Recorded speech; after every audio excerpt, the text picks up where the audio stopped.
ஆச்சு. G sir, வணக்கம் sir. இப்போ நீங்கள் ஆட்சியில் வந்து 1 மாதம் ஆச்சு சார். அந்த 1 மாதத்துல நிறையா கொள்ளை கற்பழிப்பு நிறையா நடந்துட்டுருக்கு சார். அது என்னன்னு கண்டுபிடிச்சிங்களா, இது பண்ணீங்களா? அதே மாதிரி இந்த பக்கம் பார்த்தீங்கன்னா விவசாயிகள் வந்து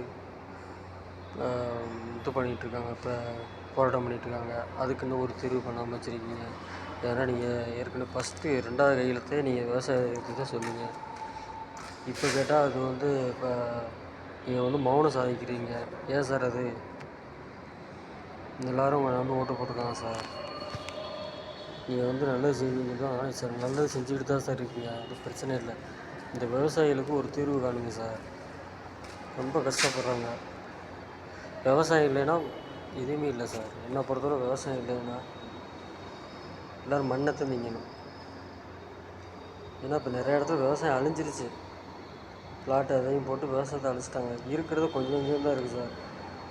அதையும் வந்து நீங்கள் இந்த மாதிரி பண்ணிங்கன்னா விவசாயம் பண்ணுறதுக்கு யாருமே இன்ட்ரெஸ்ட் இருக்காது சார். யாருமே பண்ண மாட்டாங்க, வைக்க மாட்டாங்க. அதனால் நீங்கள் கண்டிப்பாக அந்த பயிர் இந்த அவங்க சொன்ன கோரிக்கையை வந்து நிறைவேற்றி கொடுங்க சார். இல்லைன்னா அறிக்கையாக விடுங்க சார். அறிக்கையாக விட்டு இன்னும் ஒரு மாதத்தில் நான் எல்லாத்தையும் நான் சரி பண்ணி தந்துடுறேன் அப்படின்னு சொல்லுங்கள். விவசாயி வந்து போராட்டம் பண்ண வேணாம், நான் சொன்னதை நிறைவேற்றி கொடுக்குறேன் அப்படின்ட்டு நீங்கள் ஒரு வார்னிங் இது கொடுங்க சார். அப்போ தான் அவங்க எல்லாம் இது பண்ணுவாங்க. ஏன்னா ரொம்ப கஷ்டப்படுறாங்க. விவசாயிகள்லாம் வந்து ரொம்ப கஷ்டம்.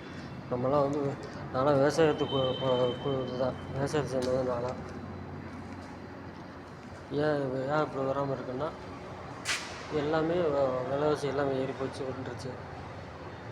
இருக்கனால தான் நான் விவசாயம் பண்ணாமல் எனக்கு நம்ம 2 ஏக்கர் இருக்குது சார். நான் விவசாயம் பண்ணாமல் தான் இருக்கேன். ஏன்னா எதுவுமே இல்லை, கேணி இல்லை, எதுவுமே இல்லை. அதனால விவசாயம் பண்ணாமல் இருக்கும். அப்போ அப்படி இருந்துச்சுன்னா இப்போ ஒருத்தனும் இப்படி வெளியில் வந்து வேலைக்கு வந்துட்டாங்கன்னா விவசாயம் எப்படி யாருமே பார்ப்பா? இப்போ வயசான ஆளுங்க மட்டும்தான் பார்த்துட்ருக்காங்க. இளைஞர்கள் பார்க்கணுன்னா நீங்கள் தான் முன்னோடியாக இருக்கணும். நீங்கள் இந்த மாதிரி தள்ளுபடி பண்ணிங்கன்னா தான் அவங்க வந்து விவசாயம் பண்ணுறதுக்கு இன்ட்ரெஸ்ட்டாக இருக்கும்.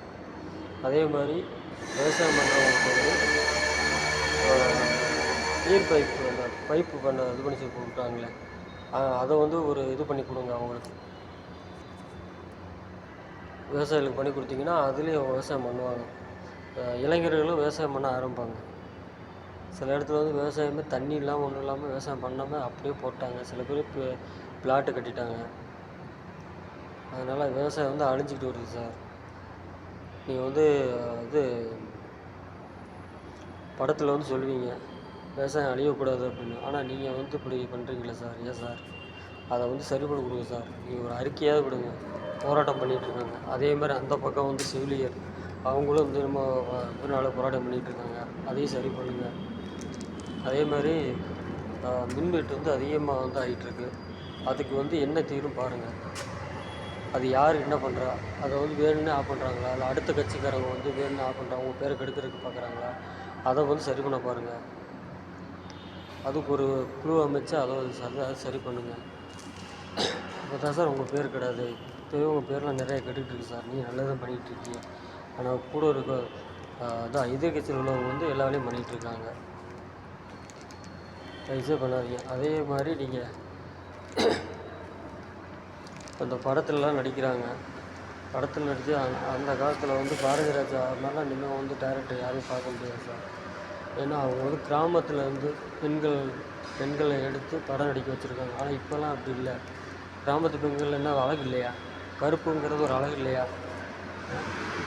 போய் பார்த்தா வெளிநாட்டில் இது மலேசியா அங்கேயும் இங்கேயுமே கூப்பிட்டு வந்து இது நடிக்க வைக்கிறீங்க. டேரக்டர் வந்து நடிக்க வைக்கிறாங்க. ஏன் தமிழ் பெண்கள்லாம் இப்போ பெண் இல்லையா? ஏன் கருப்பு வந்து அழகு இல்லையா? எதுக்கு இப்படி பண்ணுறாங்க? டேரக்டர் ஏன் பண்ணுறாங்க? இப்போ பாரதி ராஜா இறந்து விட்டார். இன்னுமே வந்து அவர் மாதிரி வந்து யாருமே முடியாது. அதனால டேரக்டருக்கு ஒரு ரிக்வெஸ்ட் கொடுங்க. இந்த மாதிரி வந்து கிராமத்தில் உள்ள பிள்ளைங்க, நல்லா படித்த பிள்ளைங்க இருக்குது, நல்ல பிள்ளைங்க இருக்குது, அந்த மாதிரி தேர்ந்தெடுத்து படத்தை நடிக்க வைங்க. ஒரு சான்ஸை கொடுங்க. அதே மாதிரி படத்தில் நடித்து பாவம் ரொம்ப கஷ்டப்பட்டுருக்கவங்க காமெடி நடிகர்கள்லாம் ரொம்ப கஷ்டப்படுறாங்க. சாப்பாடு வழியில் கூட இருக்காங்க. அதை வந்து நீங்கள் ஒரு விசால்கிட்ட சொல்லி அந்த சங்கத்து மூலியமாக அவங்களுக்கு ஏதாவது மாதம் மாதம் ஒரு வருமானம் பண்ணுற மாதிரி, இல்லைன்னா அவங்கள வேறு ஏதாவது படத்தை நடிக்க வைக்கிற மாதிரி அந்த மாதிரி பண்ணுங்க. ஆனால் ரொம்ப கஷ்டப்படுறாங்க. அவங்களாம் வந்து படத்தை நம்பி வந்தவங்க. இப்போ அவங்களாம் அவ்வளோ கஷ்டப்படுறாங்க. ஒரு சாப்பாடுக்கு அவ்வளோ கஷ்டப்படுறாங்க. எத்தனையோ பேர் வந்து வடிவோடு நடித்தவங்க, எத்தனையோ பேர் வந்து இறந்து போயிருக்காங்க.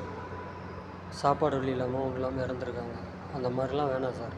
நீங்கள் வந்து வந்திருக்கீங்க, நாட்டையும் பாருங்கள், அதே மாதிரி இந்த சினிமாவில் உள்ளது அதையும் பாருங்கள் சார். நீங்கள் அதுக்காண்டி தான் உங்களை வந்து கொண்டு வந்திருக்காங்க. நீங்கள் கண்டிப்பாக இதை ஹெல்ப் பண்ணி நம்புகிறேன். இதே மாதிரி இந்த தப்பு தண்டனை நடக்கிறது வந்து அதை சரி பண்ணுங்கள். அதே மாதிரி சிங்கப்பெண்கள் வந்து நீங்கள் கொடுத்து வந்து எவ்வளோ நன்றி. ஆனால் அவங்களுக்குன்னு ஒரு பாதுகாப்பு கொடுங்க. யார் சிங்கப்பெண்களுக்குன்னு ஒரு பாதுகாப்பு கொடுங்க. ஒரு 10 பேர் சேர்ந்தாங்கன்னா 3 பேர் இருந்தாலும் 3 பேரை வந்து அவங்க விரட்டுவாங்க.